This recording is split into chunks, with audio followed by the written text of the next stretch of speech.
میرا گھر حسین آباد کا جو تاریخی مقام ہے، یہاں پہ لڑکیاں اور عورتیں جس طرح سے انقلاب آئین کو بچانے کے لیے باہر نکل پڑی ہیں، اس کی تاریخی مثال ہو گئی ہے۔ اور جس طرح سے وہ آزادی، غریبی سے آزادی، جہالت سے آزادی اور تمام توہمات سے آزادی کے نعرے لگا رہی ہیں، تو ان کو بالکل مجاز کے شعر کے مصداق ہے کہ اس نے جو تمنا کی تھی آنے والے دن میں ان سے کہا تھا کہ تیرے ماتھے پہ آنچل بہت خوب ہے، لیکن تو اس آنچل سے ایک پرچم بنا لیتی تو اچھا تھا۔ دیکھیے انہوں نے اس آنچل سے پرچم بنا لیا ہے۔ سمیہ رانا جی، یہ بتائیے کہ آپ لوگوں کا 42 دن سے یہ وروධ پردرشن چل رہا ہے، بغل سے ہی مکھیہ منتری یوگی آدتیہ ناتھ نکل رہے ہیں، اس پر آپ کیا کہیں گے؟ بالکل، یہ بہت افسوس کی بھی بات ہے اور بہت شرم کی بات ہے ایک حکمران کے لیے۔ وہ یہاں کے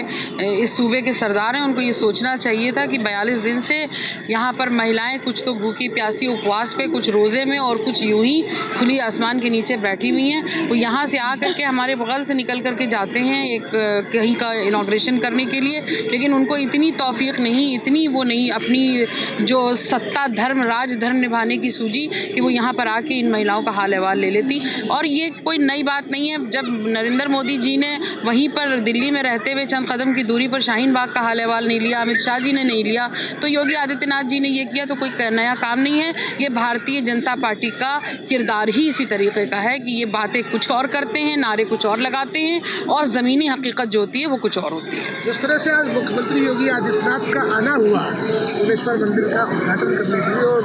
پیچھے کے دروازے سے وہ آئے، دیکھنے والی بات یہ ہے کہ پیچھے کے دروازے سے آئے، اس راستے سے نہیں نکلے جہاں پر دیش کی بیٹیاں کھلے آسمان کے نیچے بیٹھی ہوئی۔ کیا کہنا آپ کا مکھیہ منتری کے اس اسٹینڈ پر؟ کیا کہنا؟ بالکل، دیش کی بیٹیاں بیٹھی ہوئی ہیں جو اب جھانسی کی رانی کا روپ لے چکی ہیں، اس لیے یوگی آدتیہ ناتھ جی اپنا چہرہ یہاں نہیں دکھانا چاہ رہے تھے، کیونکہ انہیں معلوم ہے کہ وہ کتنا غلط کر رہے ہیں۔ یہاں پر ایک طرف کیندر میں بیٹھے ہوئے ان کے آقا جو ہیں ہمارے پردھان منتری جی اس طرح کے قانون لاتے ہیں اور اس طرح کے قانون ایسا لاتے ہیں جو سمویدھان کا بھی النگھن ہے اور دیش کے لوگوں کی بھاوناؤں کے ساتھ بھی کھلواڑ ہے، اور انہی کے پارٹی کے ہیں یوگی آدتیہ ناتھ جی۔ وہ ان کا روپ یہ ہے کہ یہاں پر بیٹھی ہوئی مہیلاؤں کا ان کو درد نہیں دکھتا، پیچھے سے راستے آنے کے جو کٹ کر کے وہ نکل گئے، اس کی سیدھی یہ وجہ ہے کہ شاید وہ یہ جانتے ہیں کہ وہ کیسے ہم لوگوں کو فیس کریں گے۔ ارباب اقتدار میں سے ایک بڑے ہے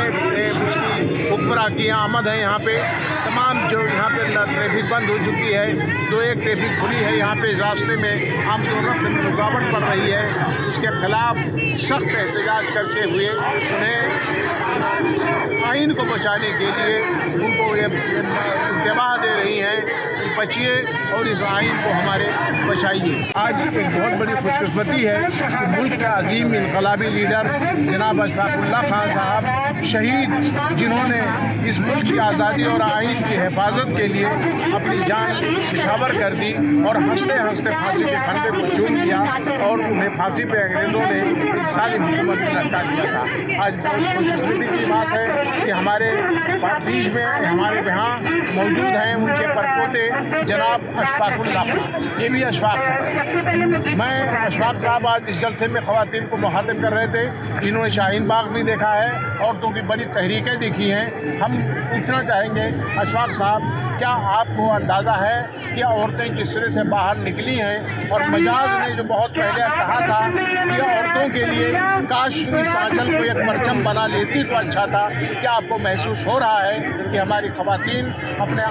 آنچل کو پرچم بنانے میں کامیاب ہوئی ہیں؟ اور جس قومی یکجہتی کی بات آپ کر رہے تھے، کیا امید آپ کو اس سے ہے کہ یہ کسی دن قومی یکجہتی کی آواز یہی خواتین ہندوستان میں انقلاب بن کر ابھریں گی؟ اپنے آئین کو بچانے کے لیے